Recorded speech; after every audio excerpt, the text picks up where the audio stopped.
یو محترم ورور دا پوښتنه کړې ده د مسافر دپاره د سنتو څه حکم دی؟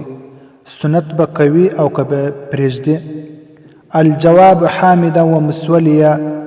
سفر شرعي کې که چیرې مشغولیت زیات ولو یا پر لارې د ریل ګاډۍ یا د جهاز یا د بس د کلو خطره وله یا دومره رش ولو، په داسې صورتو کې د سهار د سنت څخه علاوه باقي سنتونه پرېښول ګنجایز ده.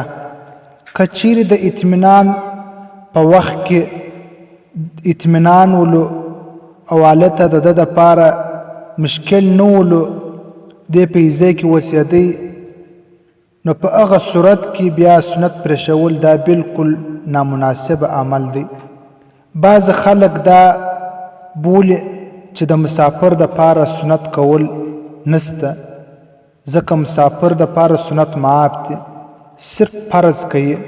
دا بالکل د خلکو غلط ګمان دی، دا بالکل غلطه ده.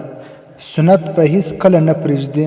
که چیرې مشغولیت زیات ولو په هغه وخت کې بیا پرېښول جایز دی. په حواله سره فتاوا هندیه جلد نمبر 1 صفحه 129 ولا قصر فی السنة.